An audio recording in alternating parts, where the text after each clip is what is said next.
একবার চোখ বন্ধ করুন। মহাবিশ্ব অসীম, নিস্তব্ধ এবং চিরন্তন। আপনি যে আকাশের দিকে তাকান, তার মধ্যে মিলিয়ন কোটি নক্ষত্র এবং গ্যালাক্সি ছড়িয়ে আছে। কিন্তু এক রহস্য আছে। এই সমস্ত বস্তু এক স্থানে নেই। এরা ধীরে ধীরে একে অপরের থেকে দূরে সরে যাচ্ছে। আমরা যাকে বলি মহাবিশ্বের প্রসারণ, অর্থাৎ এক্সপ্যানশন অব দ্য ইউনিভার্স। আজ ইনফোনারিতে আমরা জানাবো মহাবিশ্ব কিভাবে প্রসারিত হচ্ছে, কেন এটি প্রসারিত হচ্ছে, এর ফলে আমাদের পৃথিবী, সোলার সিস্টেম এবং গ্যালাক্সির উপরে প্রভাব কী, মহাবিশ্বের ভবিষ্যৎ কেমন হতে পারে। এটা কোনো কল্পকাহিনী নয়, এটা বাস্তব বিজ্ঞান।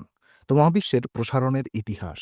১৯২৯ সাল এডউইন হাবল নামের এক জ্যোতির্বিদ লক্ষ্য করলেন দূরের গ্যালাক্সিগুলো লাল রঙে স্থানান্তরিত, অর্থাৎ রেড শিফটিং হচ্ছে।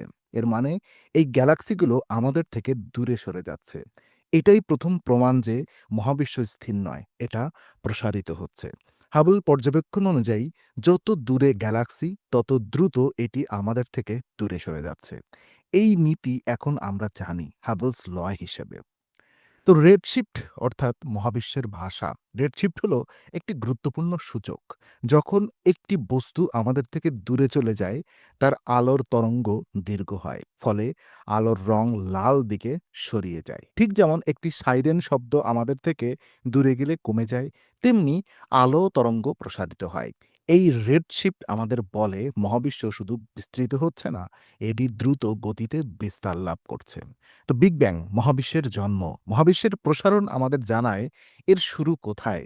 প্রায় ১৩.৮ বিলিয়ন বছর আগে মহাবিশ্ব একটি অতি ঘন ও উত্তপ্ত বিন্দু থেকে জন্ম নিয়েছিল।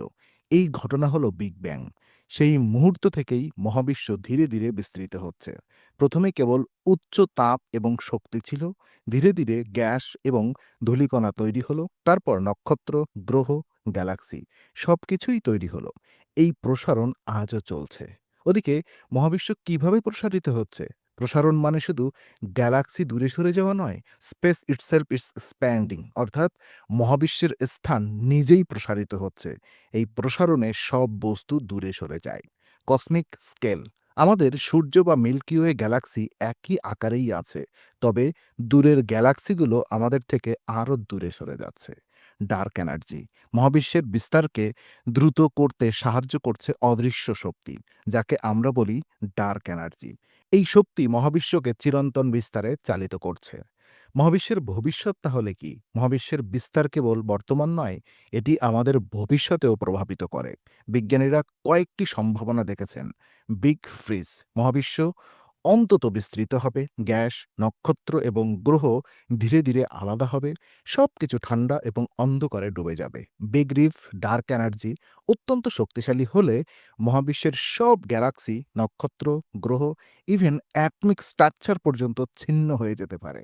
বিগ ট্রান্স অর্থাৎ কম সম্ভাবনা। যদি মহাবিশ্বের গুণগত ঘনত্ব বেশি হয়, মহাবিশ্ব আবার সংকুচিত হতে পারে এবং শেষ হবে এক অতি ঘন বিন্দুতে।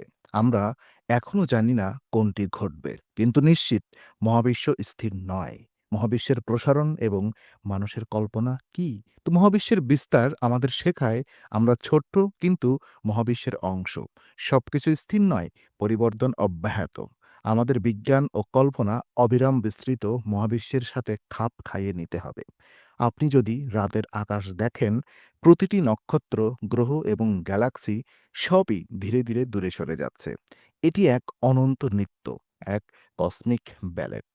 ওদিকে মহাবিশ্ব প্রসারিত হলেও আমাদের পৃথিবী, আমাদের সূর্য, গ্রহ, সোলার সিস্টেম প্রায় একই আকারে থাকবে, কারণ স্থানীয় গ্র্যাভিটি সবকিছু ধরে রাখে।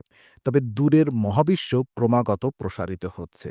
মহাবিশ্বের এই প্রসারণ আমাদের শেখায় সবকিছু কেবল চোখে দেখা নয়, বাস্তবতার গভীরতায় বিস্তার রয়েছে। মহাবিশ্বের প্রসারণ আমাদের মনে করিয়ে দেয় সবকিছু স্থির নয়, পরিবর্তন অব্যাহত। আমরা শুধু এই কসমিক ড্যান্সের অংশ। আপনি যদি এমন মহাবিশ্বের রহস্য ও বৈজ্ঞানিক গল্প পছন্দ করেন, এখনই ইনফোনারিকে সাবস্ক্রাইব করুন। নিচে কমেন্ট করে জানান আপনি কি কল্পনা করতে পারেন আমাদের চারপাশের সবকিছু ধীরে ধীরে প্রসারিত হচ্ছে। কারণ ইনফোনারিতে আমরা শুধু তথ্য দেই না, আমরা মহাবিশ্বের গল্প শোনাই। Stay curious, stay ইনফোনারি।